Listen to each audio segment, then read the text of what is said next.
Breakfast at Tiffany's almost looked completely different. The real Holly Golightly story is nothing like the movie.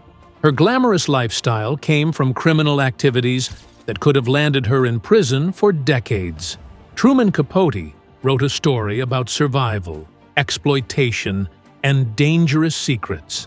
Hollywood turned it into a romantic comedy with a happy ending. They erased the gay characters, removed the criminal plot, and completely changed the ending. What you're really watching is a sanitized version of one of literature's most controversial characters. The truth is much darker than you think. Truman Capote's novella Breakfast at Tiffany's took a strange and sometimes scandalous path before it became the classic we know today. In early 1958, Capote struck a $2,000 deal with Harper's Bazaar to publish it in their July issue. That would be about $23,000 today. The plan even included photo spreads by the famous photographer David Addy. The editor asked Capote to soften what they called the tart language, but Capote refused, determined to protect his vision of Holly Golightly. She was an independent young woman living alone, hosting parties, and spending time with many male friends. The buzz in big cities was so strong that trade journals called it an example of unprecedented urban appeal. With just a fraction of the national audience, the movie managed to beat wide-release blockbusters and change how Hollywood thought about opening weekends. From October 18th through November 15th, the film held the #1 spot for 5 weeks in a row. That kind of streak was rare at the time. It held its ground against tough competition, including West Side Story, which would later dominate the Academy Awards, and The Guns of Navarone, another major hit of the year. Analysts were surprised to see a film stay on top for more than a month, especially one that had launched in so few cities.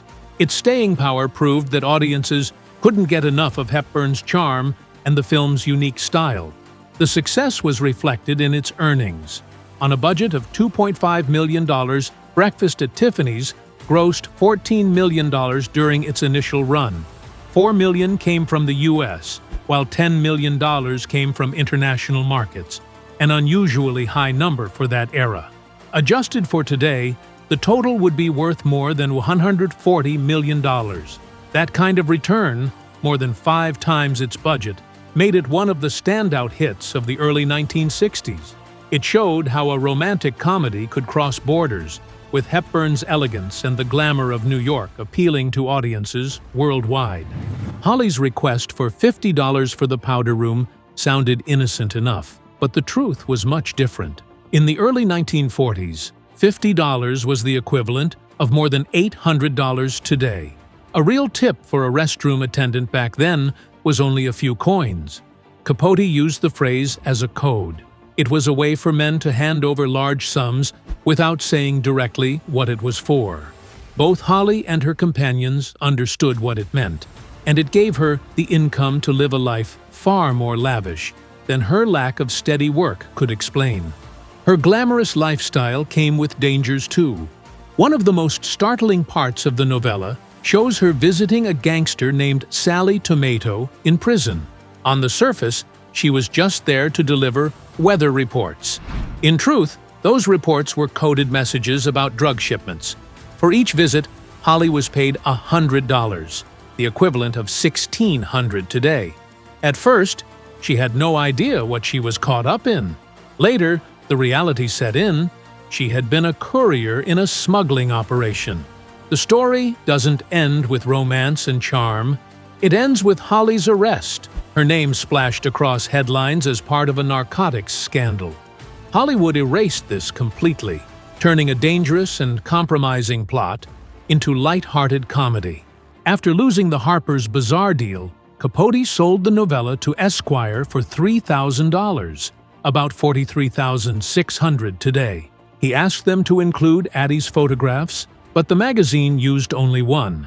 The story appeared in their November 1958 issue, creating instant excitement among literary circles. Just weeks earlier, in October, Random House had published it as a book along with 3 other Capote stories. The first print run sold out quickly. Reviews were glowing, and the unusual double release, first in a top men's magazine, then as a hardcover book, turned a near disaster into a triumph. Capote became not just a literary star, but also a social celebrity. The success brought unwanted attention, too. Newspapers called it the Holly Golightly sweepstakes, when women across New York stepped forward, claiming to be the real Holly. Some insisted they lived in Capote's brownstone, others that they shared Holly's love for cats. Screenwriter George Axelrod also objected. He argued with Edwards about the caricature and believed it could ruin the film's reputation. He even convinced Audrey Hepburn to reshoot scenes for free in hopes of editing out the character entirely. But the studio refused, choosing to keep the performance in place. Hepburn's willingness to help showed how uncomfortable even the film's own team was with the portrayal. Decades later, the damage was still being discussed. In the 1993 film Dragon, the Bruce Lee story, there is a scene where Bruce Lee and his wife Linda go to see breakfast at Tiffany's. As Rooney's performance begins, Lee looks distressed and eventually leaves the theater. The scene underlined how painful the portrayal was for Asian viewers and how such stereotypes continued to affect actors long after the film was released. Blake Edwards himself later admitted deep regret. In interviews, he said he would give anything to be able to recast the role and wished he had never done it. Screenwriter George Axelrod reworked the entire story into a romantic comedy with a happy ending. Capote had written a study of loneliness, longing, and the blurred lines between love and survival.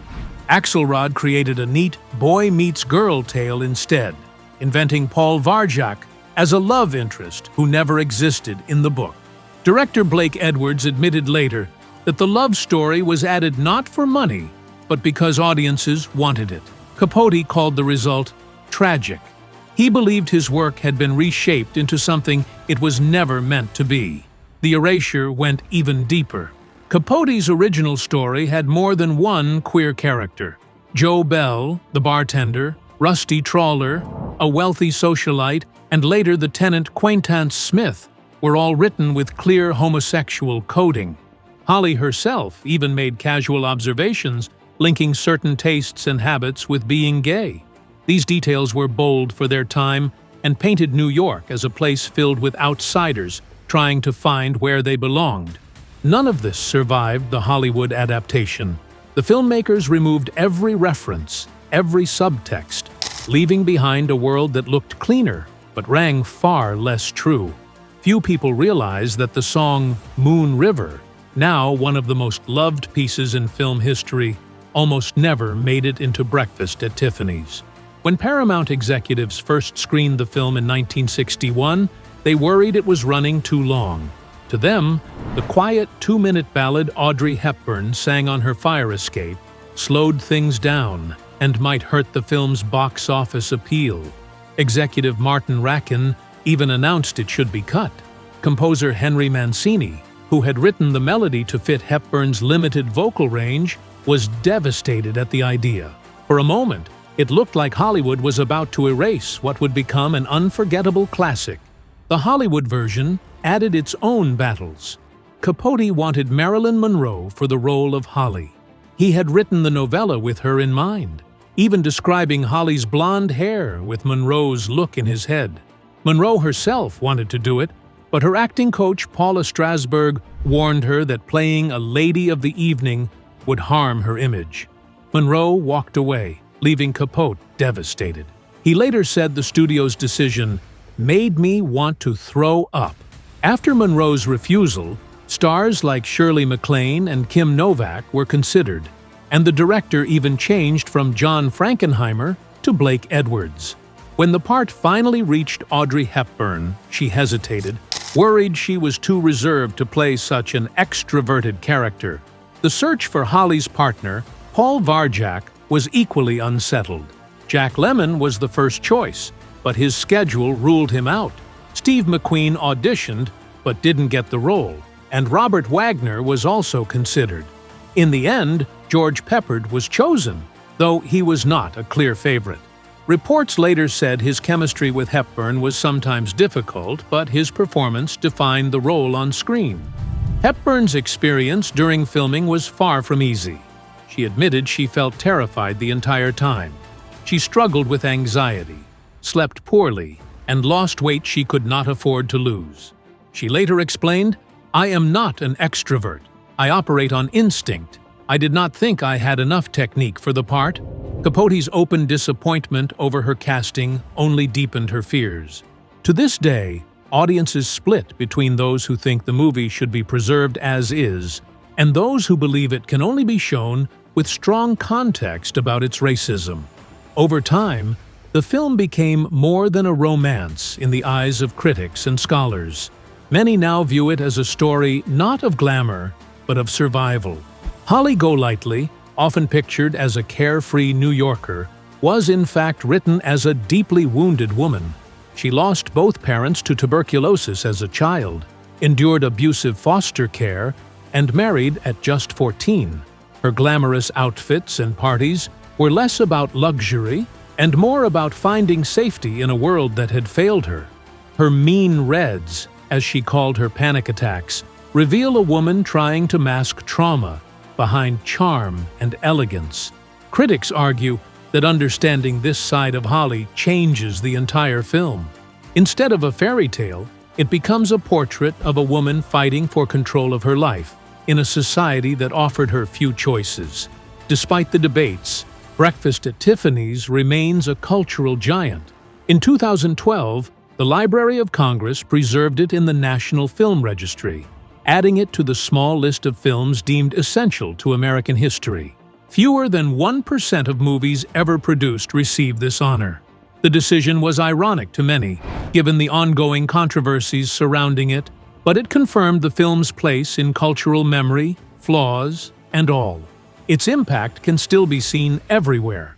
Audrey Hepburn's black Givenchy dress, pearls, and sunglasses remain one of the most famous looks in fashion history. The dress sold in 2006 for an incredible $914,000, setting a record for a piece of movie costume. Designers and magazines continue to recreate the image. Audrey Hepburn's wardrobe, designed by Hubert de Givenchy, left a mark on fashion history. His sleek black dress, worn in the opening scene as Hepburn looked into the windows of Tiffany & Co.'s, redefined elegance. Only 3 versions were ever made, and one sold at Christie's in London in December 2006 for $467,200, about $923,000, far above the expected $70,000. The proceeds went to a charity for children in India, making the gown not just valuable but meaningful. That dress cemented the idea of the little black dress as a must-have. Though Coco Chanel had introduced the concept decades earlier, it was Hepburn's version that turned it into a cultural phenomenon. The image of her in a simple black gown with pearls and sunglasses became a symbol of modern independence. Designers for decades, from Alexander McQueen to John Galliano, drew inspiration from it. Even today, the little black dress remains a fashion essential, a sign of timeless chic. Beyond the dress, the movie introduced a new cultural figure, the Tiffany girl. Hepburn's Holly Golightly represented a fresh kind of woman, stylish, self-reliant, and full of ambition. She became a blueprint for a new image of femininity in the 1960s, inspiring fashion magazines, films, and advertisements to celebrate independent women. This shift marked a turning point away from the domestic ideals of the 1950s and toward a vision of urban sophistication. The influence spread even further. Tiffany & Co. became a global symbol of luxury after the film's release. Its Fifth Avenue flagship grew so popular that by 2019 it accounted for 10% of the company's worldwide sales. The movie helped inspire signature pieces like Tiffany's heart tag bracelets and iconic key pendants. More than just a store, Tiffany became a symbol of aspiration, love, and style. A success few films have ever matched in shaping a brand's destiny. While Hepburn's hairstyle and brows influenced beauty trends for decades, music carried its legacy as well. Henry Mancini's Moon River has been covered more than 500 times, finding its way into everything from pop albums to commercials. Tiffany & Co. leaned into the connection, opening a Blue Box Cafe and launching an Audrey Experience exhibit that tied the movie to its brand like never before. More than 60 years after its release, Breakfast at Tiffany's remains both adored and controversial. It is at once a fashion icon, a cultural landmark, and a case study in how films we celebrate can also carry painful reminders of prejudice. Its survival in the National Film Registry ensures that its legacy, both bright and troubling, will continue to be examined for generations to come.